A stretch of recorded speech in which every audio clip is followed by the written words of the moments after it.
The following program is sponsored in part by To a Woman's Heart. The thoughts and views expressed by the following production don't necessarily reflect those of the network or any sponsors. Rainbow Room Publishing Live, starting in 5, 4, 3, 2, 1. Merry Christmas, family. This is Pear coming to you from Rainbow Room Publishing House on Christmas night. Of course, you all will be seeing this sometime tomorrow. I didn't want to try to compete with football games. It's a Wonderful Life and all of that, but I'm coming for your time slot next year, so stay tuned to this channel. What we had planned tonight was a simple reading. There is a very cool, I think, very cool Christmas scene that I have here in Love From Behind, so it's not just about what you thought it was. Without further ado, we're just going to get to it. How about that? Fall came and went with the leaves, and the wind brought in the winter. That Christmas was the same as those from his childhood. Jesus is the reason for the season, Ma said, church first. So they bundled up, protecting themselves from the Midwestern winter, and made their way to the sunrise service in Ma's 85 Jetta. Lee found the title ironic in light of the heavy overcast that blocked out the sun that morning. He, Ma, and the girls were 4 of a dozen people in attendance. Lee guessed that they were like Pastor and First Lady Williams, Deacon and Mother Simpson, Mothers Isaac and Tate, Nurse, what was her name, he thought to himself. And just like the homeless guy in the back across from him, the 4 of them, the rest of the participants, didn't have very much family. So in this season of giving, Pastor Williams said, coming to a close, hopefully, I challenge you all to follow the example of Christ. Don't focus on what you can get, but focus on the gift you can be to others. Amen, said First Lady Williams. Amen, the congregation echoed. Lee quickly spoke with everyone and volunteered to go warm up the car. I'll go with you, Tony piped in. Me too, Ronnie added. Lee hoped that Mom wasn't too annoyed with their hasty escape. He knew that it would only encourage her to fellowship with the rest of the churchgoers even longer. Back at the house, Lee sat by the Christmas tree he brought for the family, wolfing down a second plate loaded with the dinner Ma had stayed up the night before cooking. Tony and Ronnie were tearing into the presents he and Ma brought them. You know, they have really cut back on my hours at the hospital lately, she had told him one night while the girls were asleep a few weeks back. So things will be a little tighter than usual this year. Ma, he said, placing a hand on her shoulder as they sat at the dining room table, you know I don't need anything. And neither do I, she replied. So let's just take care of the girls. I have a couple ideas for presents for them, he said.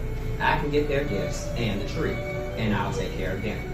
So here they were today, Lee working on a small cake pie ham, dressing, cranberry sauce, collard greens, baked macaroni and cheese, sliced ham, and his own sweet potato pie. Tony and Ronnie were under the tree, ripping into wrapping paper. Ma was in her favorite chair, watching them enjoy it all. Oh my God, Tony cried out. She held up the singing sewing machine box for Ma to see. Ma looked at it and then over to Lee with a huge smile of pride. Tony and Ronnie continued discovering gifts. A makeup kit for Ronnie, a new winter coat, and accessories for both of the girls. This one is yours, Ronnie said, offering a large box to Ma. She closed her eyes and shook her head. Take it, Ma, it's from all of us. Ma opened her eyes and accepted the box. She pulled away the wrapping paper to see a CD Walkman and 2 CDs, the most recent Wow Gospel and Wow R&B CDs. Lee brought the Walkman and we picked out the CDs, Ronnie said proudly. Now you can have some music at work. And there's a cassette adapter so you can plug it into the car, Tony added. Thank you, Ma said to them all, but Lee saw more than gratitude for the gift in her eyes. About an hour and 3 plates of food for Lee later, the girls were cleaning the kitchen and Lee was taking out the trash while Ma napped. Lee was walking past her room, seeking a nap of his own, when, Lee, she called through the crack in her bedroom door. Come here for a second, baby. He went into her room to see Ma slide over in the bed and pat a spot for him to take beside her. Lee kicked off his shoes and sat on the bed. I know you said you didn't need anything, he began, but she put a hand on his leg and he knew to stop talking. Hand me that envelope on the dresser, Ma asked. Lee handed her the legal-sized brown envelope. I have been thinking about your dad and the talk we had, she started while fishing something out of the envelope. She handed him a 3x5 picture. The edges were worn and the colors a bit off, but that wasn't what confused him.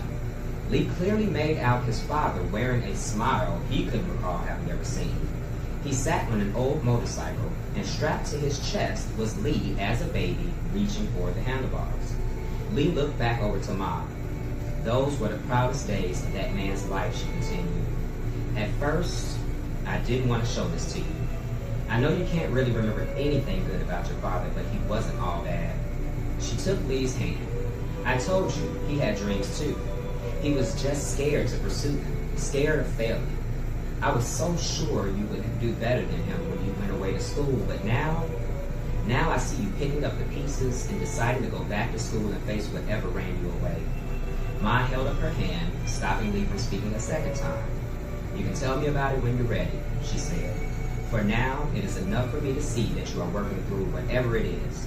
You will always be my baby, and it is tempting to treat you like one, but I understand, I respect that you are a man.